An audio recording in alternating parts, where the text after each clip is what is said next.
Welcome to the Culture and Leadership Connections podcast. If your job involves working with or influencing people's behavior, this podcast offers invaluable insights into what makes people tick. Through personal interviews that are thoughtful and surprising, we explore the full range of the roots to people smarts that can help you make or break your own career. My name is Marie Gervais, and with a PhD in culture and learning in the workplace and my own cultural journey, I bring the mysteries of human beings at work around the world to you. Through conversations with very diverse people, examining the groups they were born into and the ones they chose to belong to, my podcast takes a deep dive into why people do what they do and how they belong. Hone your skills to manage others and to be a better human being at work with the Culture and Leadership Connections podcast. And now for today's episode.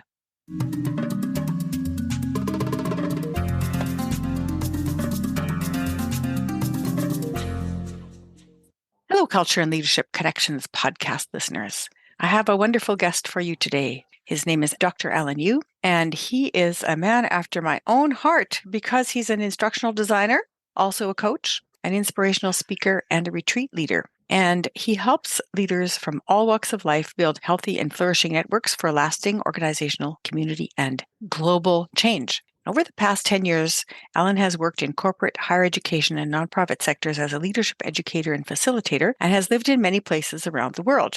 In the United States, he's lived in Iowa City, Seattle, and San Diego. He's also lived in Singapore, currently lives in Bali, Indonesia. And in 2022, Alan spent a month in Cambodia and began reflecting on his experiences living and working with Balinese communities in rural Bali. And he put his thoughts together into his first book, which is called On Love, Leadership, and the Collective Soul, A Guide to Making Creative Change. And I'm very excited to read that book.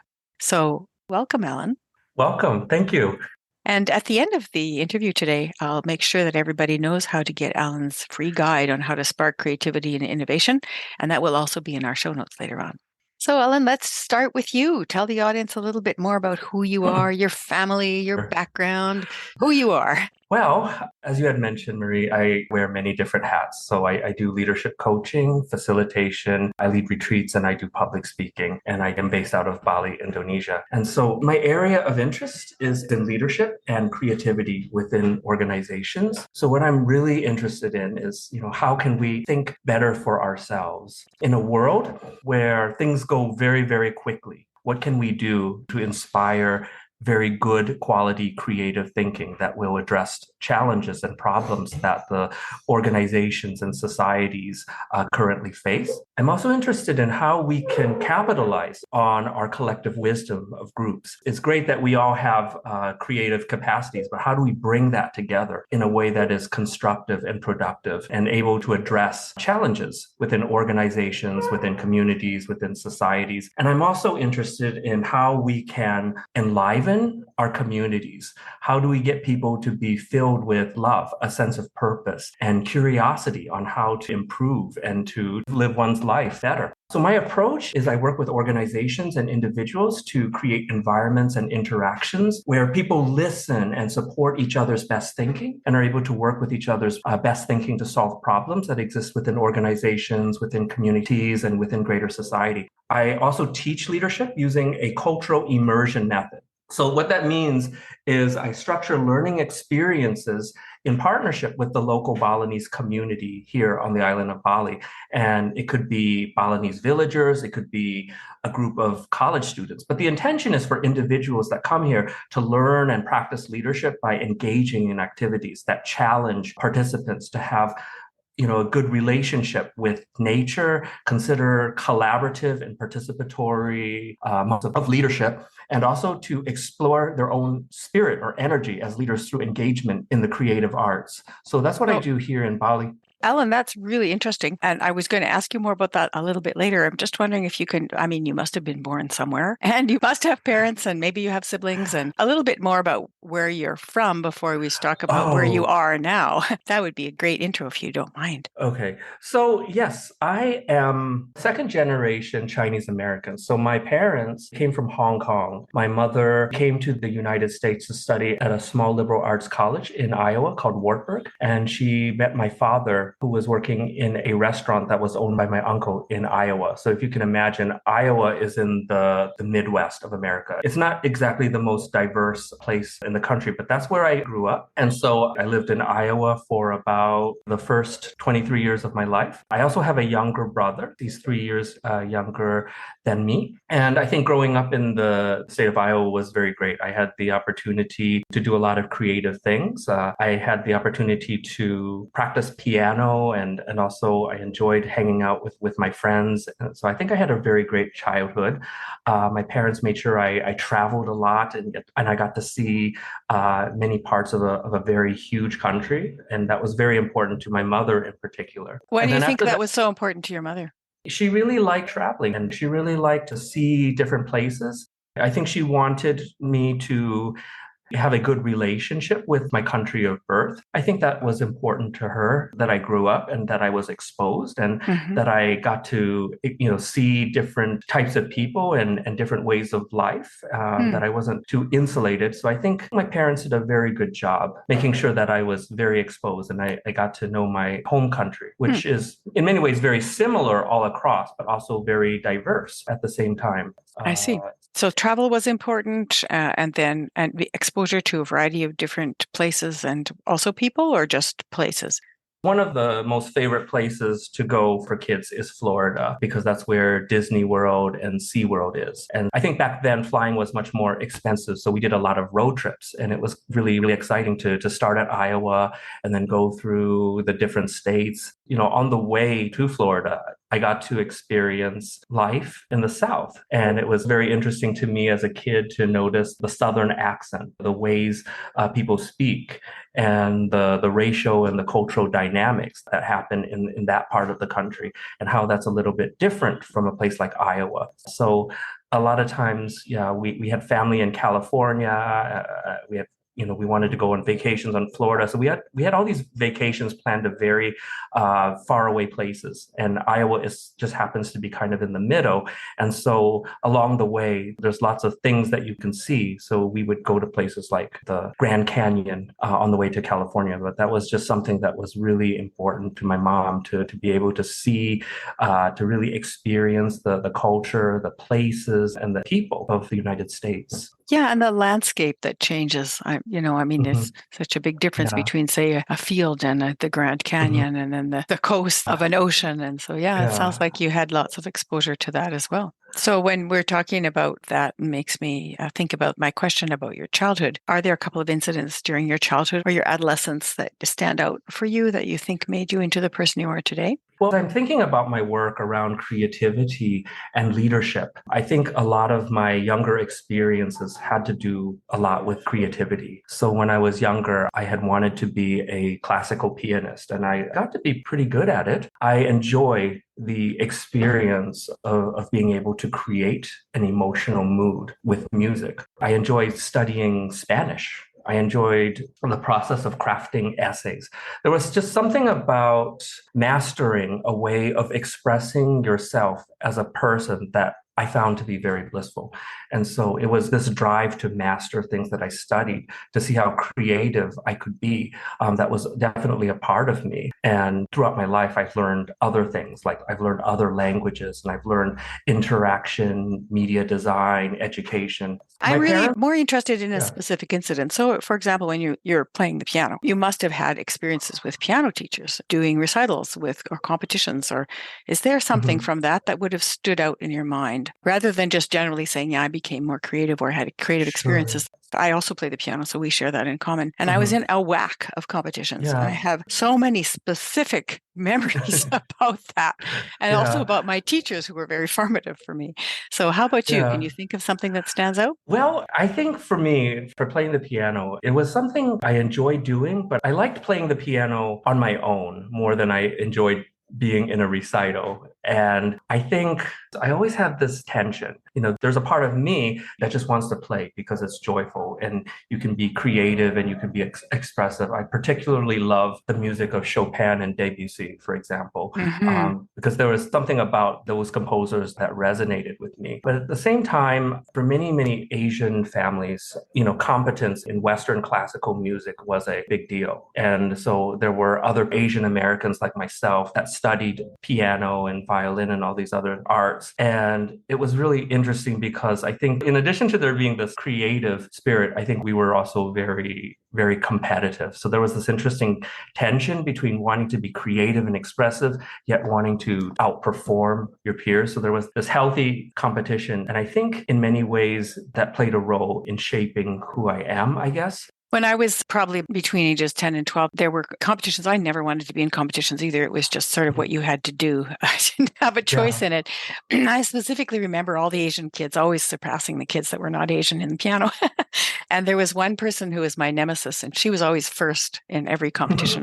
If she was there, I'd go, Yeah. okay, there's no point. I'm Yeah. not even going to place. And her name was Angela Cheng.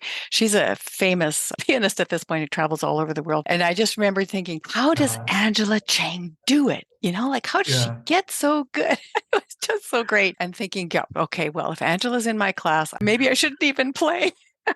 But she was Yeah. very nice. And I would go up to her afterwards and congratulate her and say, it was so beautiful what you played. And I really liked it. And she was very gracious about it. So that was a memory for me. I'm wondering if you have something like that. I was pretty good, but I definitely had friends that were much better than me. And we actually studied under the same teacher. And I do have a friend, his name is Andy. And in recent years, he has entered into some of these worldwide piano competitions and he placed second. And I have a similar experience to you. And I'm always wondering, how is this person able to do it? Because for me, I really had to So practice did I. really hard. It didn't come naturally to me. But I think there's a part of me that really wished I could have learned to be less competitive.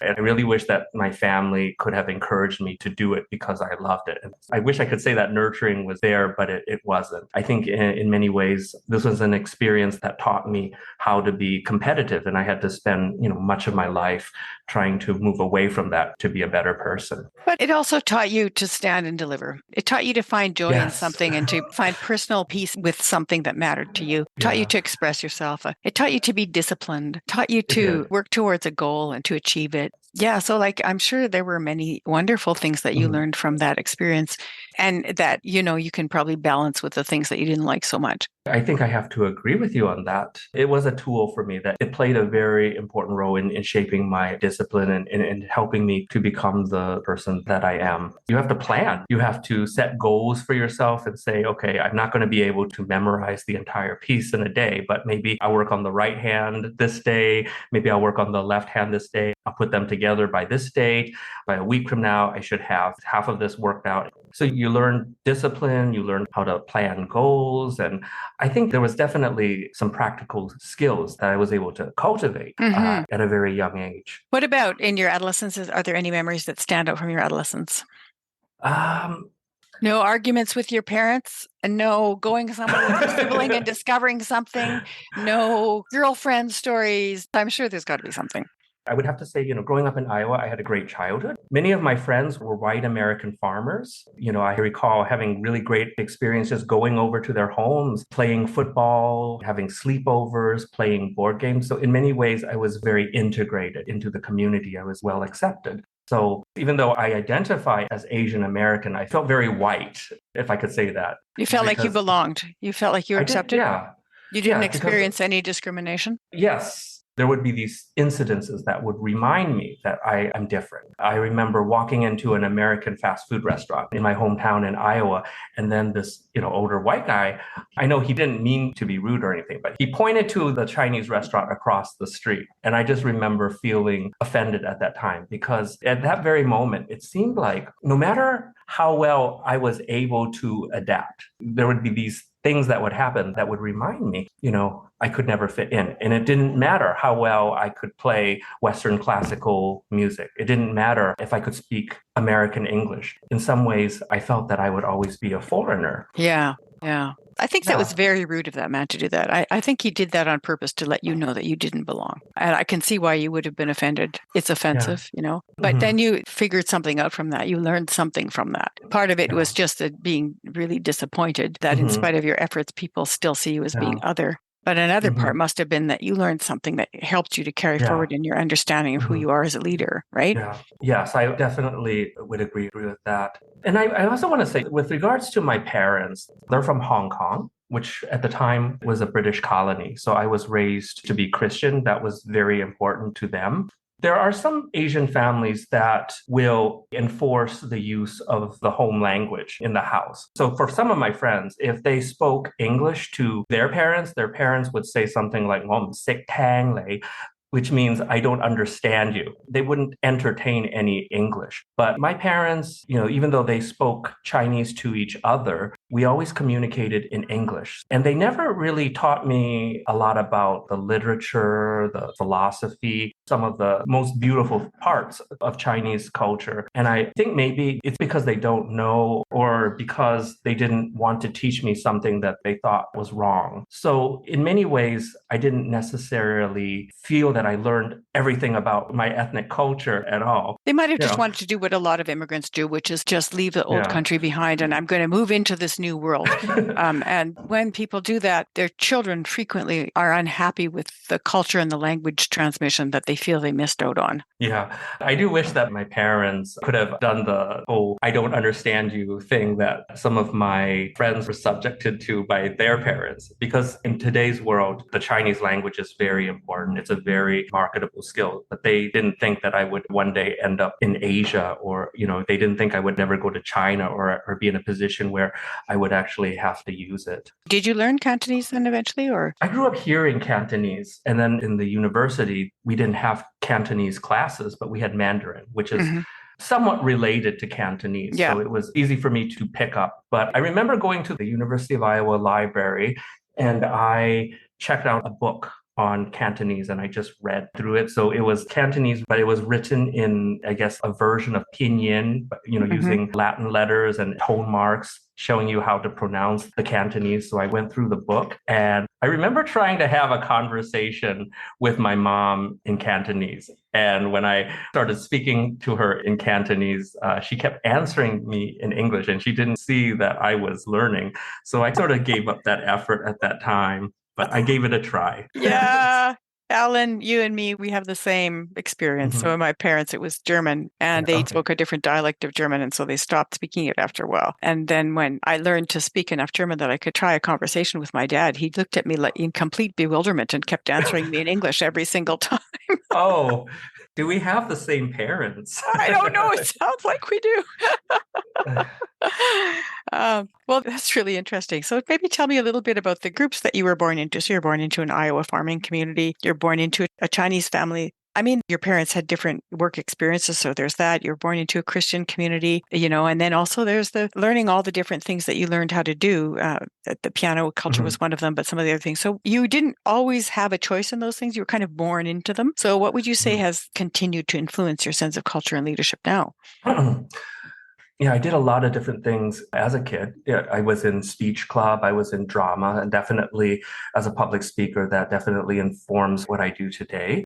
I don't necessarily identify as religious, but yes, growing up, I was part of a Christian community, and my parents loved to hang out with other Chinese Christians. So what I had understood to be Chinese community where I grew up in Iowa was actually a Bible study group. So there's definitely that component. And of course, music. I was in orchestra. So in addition to playing piano, I played cello and violin.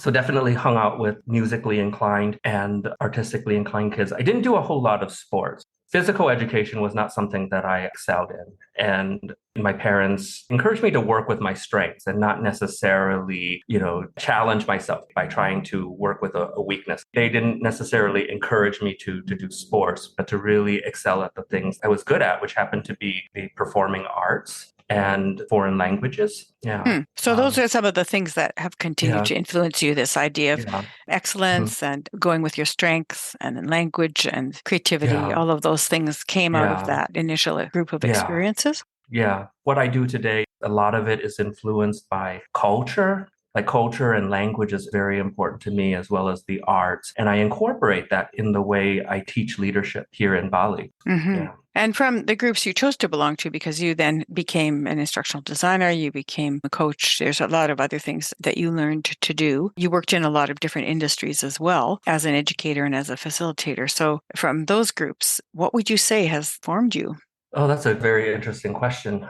So I've had the opportunity to do corporate leadership, working in universities, and of course, working in the social sector as well. But all of those have definitely played a role in the way I teach leadership today. So when I was in the university, I had the privilege of working with a really great mentor. Her name was Rose Martinez, and she had this way of teaching leadership using the creative arts. And that resonated with me. So when I was in my doctorate program, I actually worked with her on this course 3 or 4 times because that course was just so near and dear to my heart. And I knew at that point in time that that was the way I wanted to teach leadership. So we would introduce different subject matter, and it could be anything. You could teach leadership using anything that you're passionate about. And so we did brush calligraphy, landscape painting, dance, cooking.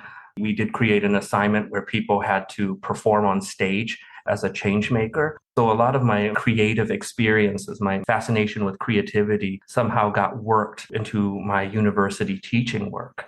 And I was able to bring that into the social sector when I worked for a Center for Social Innovation at another university. Well, That's kind of yeah. unusual when you think about most people going into a doctoral program don't get many opportunities to express things in ways other than writing the thesis. And so it's interesting that you had that experience of sort of thinking outside of what you normally would be thinking of outside of, but you also have a background in the arts, so that wasn't entirely foreign to you. You were able to move into that and then to find work in that area, which is also unusual Yeah. because people don't always find work in leadership showing that they are Right. developing creativity.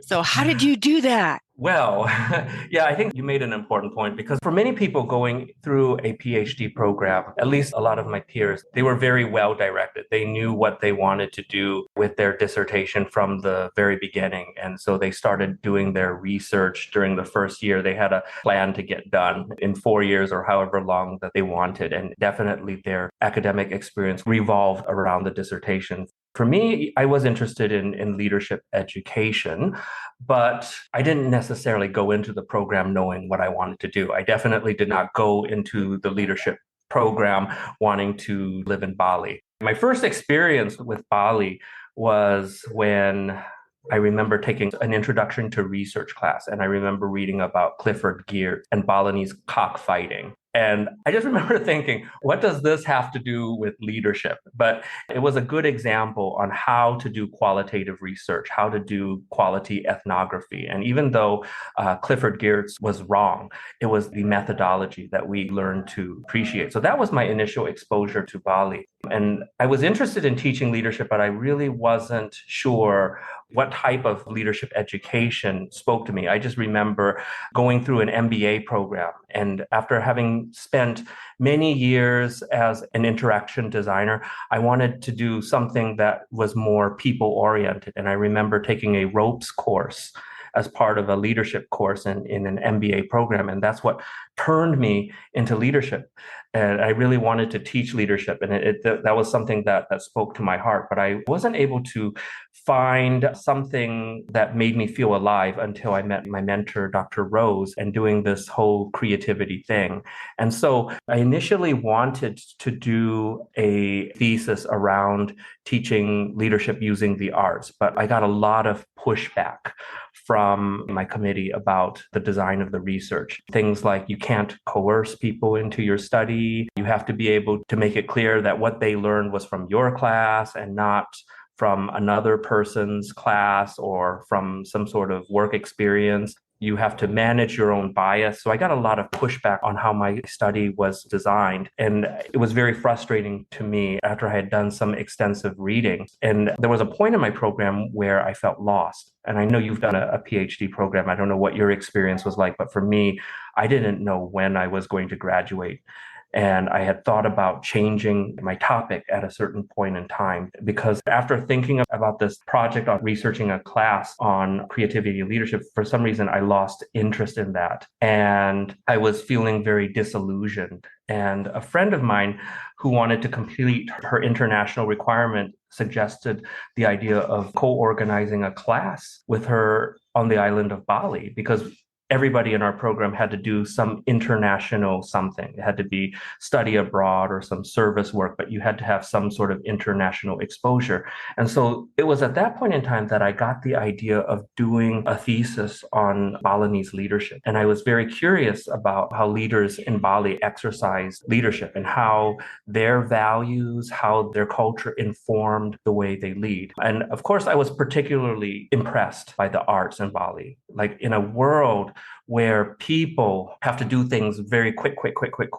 What compels this particular group of people to take their time to carve wood, take their time to make beautiful music, come together to create ceremonies? And so that was what I was very deeply curious about. So I went to the island and I researched different people from different walks of life. And so some of the people that I interviewed included a Balinese dancer. I've interviewed politicians, royal family members, organic farmers, people who start nonprofits for marginalized communities such as women, physically challenged individuals. And so that's how I got into Bali. And did you do it in a traditional thesis format, or what did you do to present the research? It was a series of about 18 interviews. It was a qualitative research piece where I interviewed different people. So I wanted maximum variation in sampling. And then I consolidated the different ideas and came to some set of findings. So the findings talk about, what type of values and beliefs are used in the way these particular Balinese leaders led, and how did they lead, and how did they use spaces, what was their practice like. So that was the findings. So that thesis is what brought me to Bali. And while being in Bali, I got to know the community really well. A person by the name of Wira, who's my very best friend, we were very interested in Balinese culture. And I wanted to create an opportunity for other people to have the opportunity to experience the transformation that I did. And so we started an organization known as Five Pillar. First, it was a foundation where we wanted to work with local communities. We wanted young people to understand that, just to give you some background, many young people, they don't see value in their culture. They don't see value in agriculture. They want to go into tourist areas and work in hotels. They work in tourism because it's good money, it's quick money. And what we wanted to help young people to understand is that there are many, many different resources. And this is where the five pillar comes in. You have economic resources. Money is a very important tool. So what are all the five altogether in a list? Economic, social, environmental, culture, and education. So we wanted people to appreciate all of these different types of assets. And if you could do that, you realize you're not actually a poor person. I think as a result of tourism, which is in a way, it's a new form of colonization, many Balinese, have this sort of inferiority complex, and they envy the lifestyle of Westerners that come to the island. So what we wanted to do as a foundation was to help young people to reframe their perspective. And you must have come to a spiritual aspect because you ended up in your book talking about love. So helping people to discover that inner peace must have also been a part of what you did. Yes.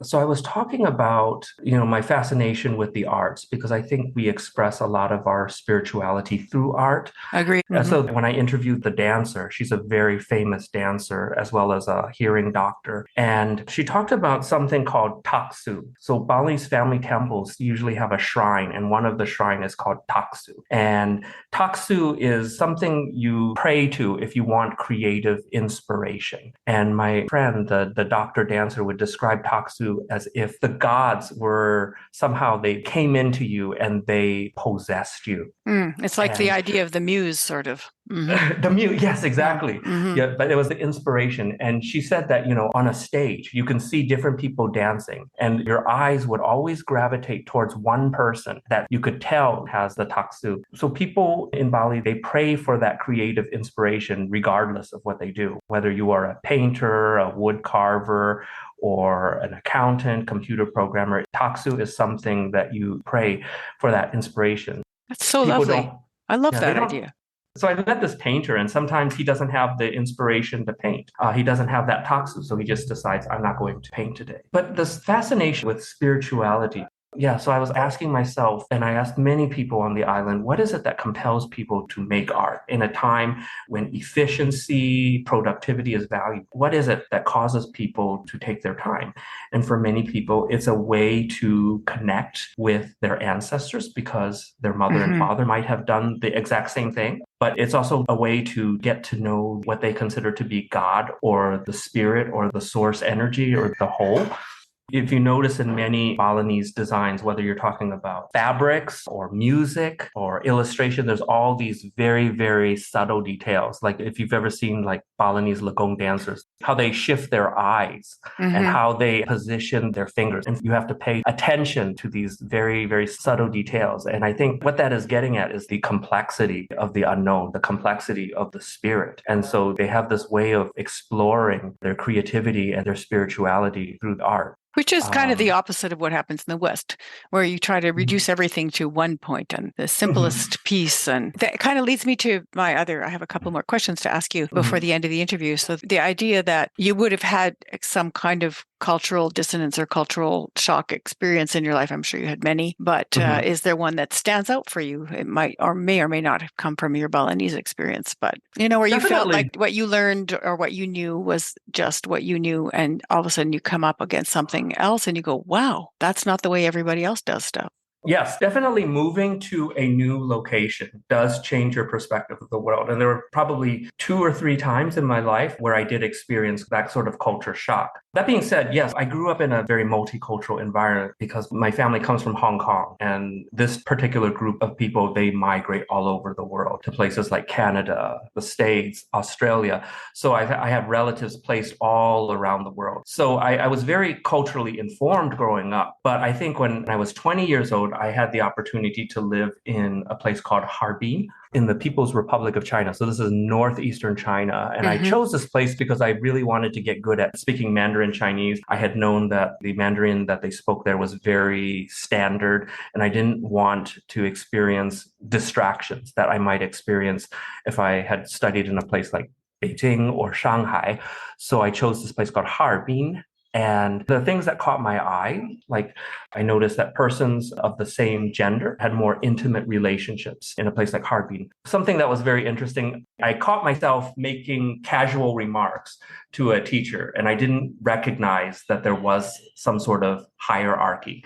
And my Japanese friend had to explain to me and say to me, Alan, you're being rude. That's the teacher. When she says she's the teacher, she's the teacher.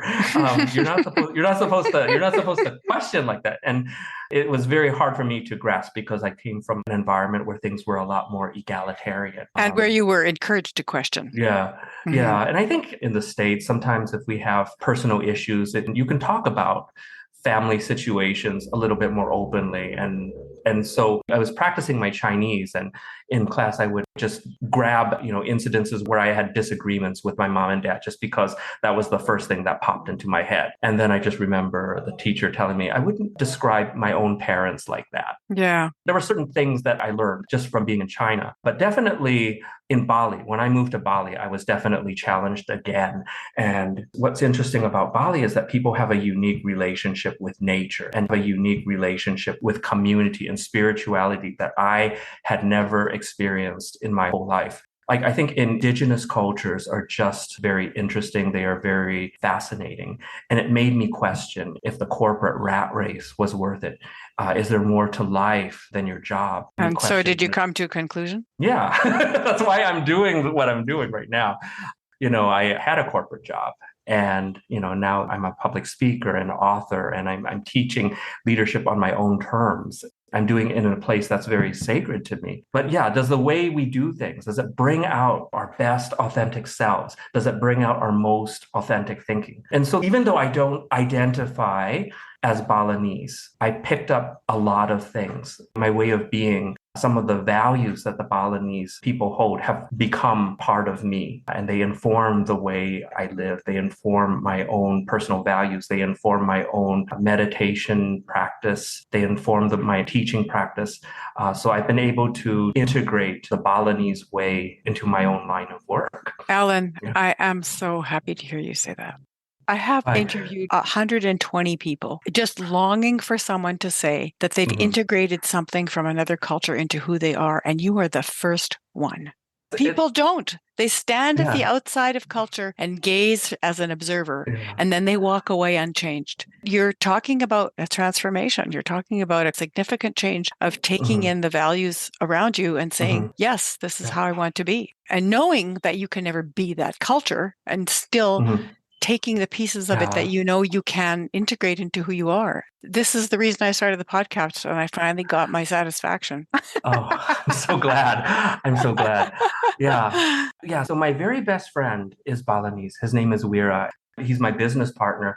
And I'm so grateful that he opened the door to his beautiful culture. It was really amazing to have the opportunity to go through and walk rice fields with him.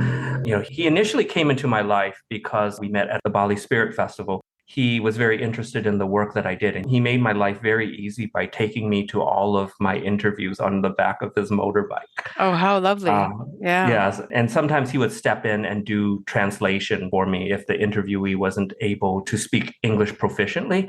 And he wasn't the very best English speaker, but he did his best. And through him, I have really great, but simple memories of putting on, a sarong, which is this cloth that you wrap around yourself when you go to the temple, and putting on that cloth hat that Balinese men wear. So he would make sure that I look stylish to go to the temple. He made sure that, we walked rice fields together. We had the chance to meet artists and explore the Balinese How arts. lovely to have a cultural guide, because really, I Yeah. wonder if without a cultural guide, if one can actually integrate cultural values. I think perhaps when I've spoken to other people who remained perplexed by the idea that they could adopt something from another culture Mhm. into who they are, I don't Yeah. think they ever had a cultural guide like you speak of. So that's really a blessing, like a special gift that Yeah. allowed you to enter into the culture in a way that you couldn't have Yeah. otherwise. I don't use that word very often when I'm describing people. Yeah. Yeah. And that's what love and leadership is really about. Hmm. That people can form relationships with each other, and we support each other's spiritual growth, and we act as mirrors for each other. So it's very hard to transform without the help of other people, because you don't know what you don't know. You don't know how to be anybody other than yourself. And you need other people to come into your life and expose you to new possibilities, to hold up that mirror so that you can see yourself in a different way. And so that's what I think love and leadership is about. It's about people come into our lives and we have the opportunity to learn. And they don't transform us. We make that choice to transform ourselves because we're deeply inspired by the people that we meet in life. Exactly. That's very nicely said. So, Mhm. this is your soapbox moment. What would you like to promote? Well, I do have a calendar of leadership training offered in Bali. So if anyone is interested in coming to Bali and learning how to facilitate creative thinking within your organization using a cultural immersion approach, you can definitely contact me for more information.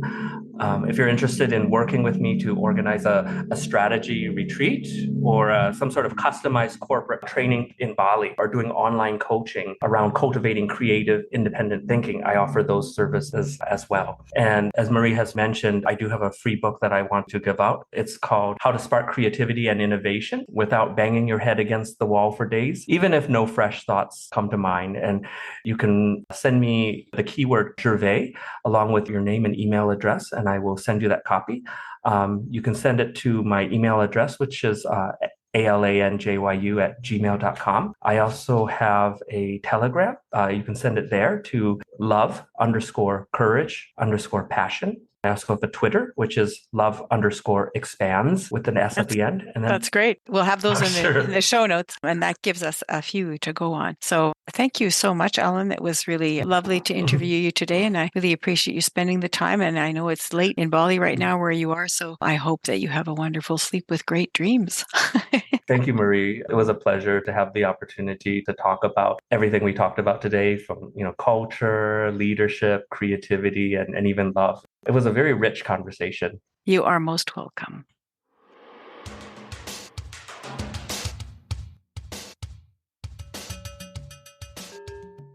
Dr. Ellen Yu was born to Chinese immigrant parents and grew up in Iowa in the U.S., traveling around the country as a child to experience different areas of the landscape and culture with his family. As an adult, Alan worked as an instructional designer in multiple industries and different countries, and was deliberate in his efforts to learn Mandarin in Harbin, China, where he could more consciously connect with his culture and expand on his childhood experience with Cantonese. James eventually completed a doctorate that allowed him to do ethnographic research in Bali. This experience transformed him, gave him a new way to see leadership through the lens of art, culture, and spirit, and became integral to who he is and the values he practices now. I was thrilled to interview someone who was able to share ways he has made adaptations based on his adult experience with a culture very different from his own. And I hope you will check out his free guide on how to spark creativity and innovation. While you're checking it out in the show notes, remember that when you go to our shiftworkplace.com/podcast page, you can also leave a review, which we would love. Thank you so much for listening, and may culture and leadership connections continue to guide and inspire your day. Want to show some appreciation? You can buy me a coffee. What? How do you buy a coffee for a podcast owner? Well, there's a way. Let me explain. You go to buymeacoffee.com/Marie Gervais. That's spelled MarieGervais.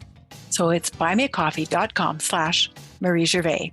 And when you go to that website, what's going to happen is you'll get a chance to click on 1, 2, 3, 4, or 5 cups of coffee at $5 a piece to help contribute to the cost of the podcast. And yes, it's $5 for a cup of coffee because it's quality coffee for a quality podcast. So I hope you will contribute and you'll help us to reduce the costs of the podcast by going to buymeacoffee.com/Marie Gervais. Thank you in advance for your generous contribution.